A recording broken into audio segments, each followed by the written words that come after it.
మేము ఇక్కడ అర్బన్ నుంచి హెచ్చరిస్తూ ఉన్నాం, డిమాండ్ చేస్తూ ఉన్నాం. 3500 ఇండ్లు మీరు వెరిఫికేషన్ చేయండి. ఖచ్చితంగా 3500 ఇండ్లు అర్బన్కు మీరు కేటాయించవలసిందిగా మేము డిమాండ్ చేస్తూ ఉన్నాము. రాబోయే దీపావళి వరకు, అంటే ఈ సంవత్సరం 2వ సంవత్సరము, డిసెంబర్ వస్తే 2 ఇయర్స్ కంప్లీట్ అవుతుంది ప్రభుత్వానికి. దీపావళి అంటే అక్టోబర్లో ఉంది.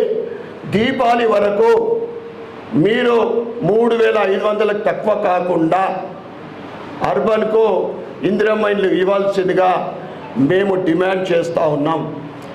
లేకుంటే ఈ డబుల్ బెడ్రూమ్ 660 ప్లస్ 3500 మీరు పేదోళ్ళకి ఇవ్వకుంటే భారతీయ జనతా పార్టీ పేదోళ్ళ పక్షాన నిరసన తెలుపుతాం, ధర్నా చేస్తామని మీకు ప్రభుత్వానికి హెచ్చరిస్తూ ఉన్నాం. ధర్నా కాదు, ఆ తర్వాత నిరాహార దీక్ష కూడా చేస్తాం. మా పేదల కోసము 12 ఏళ్ల నుంచి ఒక్క ఇల్లు ఇయ్యలేని ఈ 2 ప్రభుత్వాలు ఒకటే, DNA ఈ 2 కూడా ఒకటే. వీళ్ళు పేదోళ్ళు అంటే వీళ్ళకు గిట్టది, ఖాళీ మాటలకు మాత్రమే. ఈరోజు నీ ఇంట్లోకి వెళ్ళి ఇస్తున్నావా?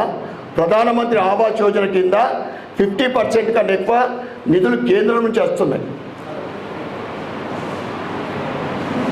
దీపావళి వరకు డెడ్లైన్ పెడతా ఉన్నాం, ఇవి కంప్లీట్ చేయాలా. 3500 తప్పకుండా ఈ 2వ సంవత్సరం ఇవ్వాల్సిందిగా, లేని ఏడలా మేము ధర్నాలు పేదోళ్ళ పక్షాన, ఏదైతే లబ్ధిదారుల పక్షాన మేము నిరాహార దీక్ష చేస్తామని మీ అందరికీ కూడా తెలియజేస్తూ ఉన్నాం.